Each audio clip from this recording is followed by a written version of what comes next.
ഈ പൈസ വന്നു കഴിഞ്ഞാൽ കിട്ടാത്ത റെസ്പെക്ടോ തീരാത്ത പ്രശ്നങ്ങൾ ഈ ലോകത്തില്ല. എന്താ പുതിയ തട്ടിപ്പ്?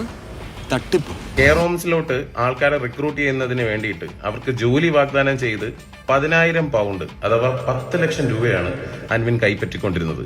കാശ് കൊടുത്ത് മഹാനാവാന്ന് പറഞ്ഞ കട്ടപോറ് പരിപാടിയാണ്. എന്നെ വിട്ടേക്ക്.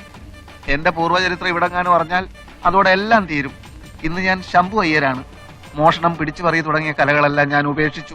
UK പ്രത്യേകിച്ച് ഇതിനു വേണ്ടിയിട്ടുള്ള റൂൾസും റെഗുലേഷൻസും ഉണ്ട്. അത് ഇല്ലീഗൽ കൂടിയാണ്. തനിക്ക് നാണമില്ലടോ ഇങ്ങനെ കട്ടുമൂട്ടിച്ച് ആളെ പറ്റിച്ച്? അൻവിൻ ചെയ്തത് അത് ചെറിയ കുട്ടികളിനകത്തുനിന്ന് മാത്രമല്ല, ഇൻഫ്ലുവൻസർ ആയിട്ടുള്ള നീരജ് അമ്മൂനെയും വരെ ടാർഗറ്റ് ചെയ്തിട്ടുണ്ടായിരുന്നു അൻവിന്റെ സ്കാം കഥകളിനകത്ത്. വല്ല അന്തസ്സുള്ള പണിയെടുത്ത് ജീവിക്കാൻ നോക്കണം, വെറുതെ നാട്ടുകാരെ പറ്റിച്ച്. അൻവിന്റെ സ്കാം അവിടെ അല്ല. അൻവിന്റെ സ്കാം എന്താണെന്ന് വെച്ച് കഴിഞ്ഞാൽ ഈ കുട്ടികൾക്ക് കൊടുക്കുന്ന COS ഉണ്ട്, സർട്ടിഫിക്കറ്റ് ഓഫ് സ്പോൺസർഷിപ്പ്, അത് ഫേക്ക് ആയിരുന്നു. നിന്റെ സമയം ഇപ്പൊ ഏകദേശം ശരിയായി വരുന്നുണ്ട് അല്ലേ? ഞങ്ങൾ ക്ഷമിക്കും, ഇനിയും ചോദിക്കും. ഞങ്ങൾ ഒരു നാണോ മാനോ ഇല്ലാത്ത വർക്കാ. അത് ഫേക്ക് ആയിരുന്നു എന്ന് മാത്രമല്ല, അവിടുത്തെ കുട്ടികൾ വീസ എടുക്കാൻ വേണ്ടി പോകാൻ നേരത്ത് വീസ റിജക്ട് ആയി, ഇത് ഫേക്ക് ആയതുകൊണ്ട്. ചില കള്ളന്മാർക്ക് നേറ്റീവ് പ്ലേസ് മോഷ്ടിക്കുന്ന ഇഷ്ടമല്ല കുട്ടിമാമ. അന്ന് കമ്പനിയുടെ ഓണർഷിപ്പ് ഉണ്ടായിരുന്ന നിബുവിന്റെയും വൈഫിന്റെയും പേരിൽ ഈ കുട്ടികൾ കേസ് കൊടുക്കുകയും നിബുവും വൈഫും ഓസ്ട്രേലിയയിലേക്ക് കടക്കുകയും ചെയ്തു. ഇപ്പൊ ആ കമ്പനിയുടെ 100% ഓണർഷിപ്പ് ഉള്ളത് അൻവിനാണ്. വേറെ ഒരു വഴിയില്ല ഗായ്സ്, പെട്ടിരിക്കുകയാണ് നമ്മൾ ശരിക്കും.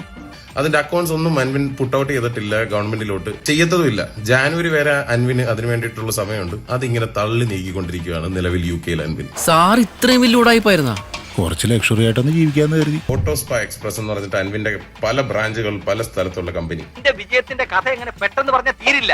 അതിങ്ങനെ മഹാഭാരതം പോലെ കാണാനായിട്ട് കിടക്കുകയില്ലേ. ആ കമ്പനിയുടെ പബ്ലിക് ഡോക്യുമെന്റിലെ സ്റ്റാഫിന്റെ എണ്ണം ഇത്രയാണ്.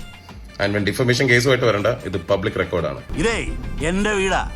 ഞാൻ കഷ്ടപ്പെട്ട് ബുദ്ധിമുട്ടി വ്യാജ പട്ടയം ഉണ്ടാക്കി എന്റെ പേരിൽ സ്വന്തമാക്കിയ സ്ഥലവും കെട്ടിടമായത്. ഒരു കാറും കുറച്ച് സോപ്പും പതയും വെള്ളവും കൊടുത്തിട്ട് അൻവിൻ എത്ര രൂപയാണെന്നറിയോ ഫ്രാഞ്ചൈസി എന്ന് പറഞ്ഞിട്ട് ചാർജ് ചെയ്യുന്നത്?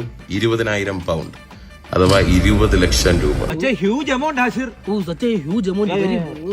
അൻവിൻ എന്ന് പറയുന്ന വ്യക്തി ഈ ഇടയ്ക്ക് ഒരു ഗിവ് അവേ നടത്തിയായിരുന്നു. ആ വീഡിയോയുടെ വൺ ഓഫ് ദ വിന്നർ ഈ പറയുന്ന വ്യക്തിയായിരുന്നു.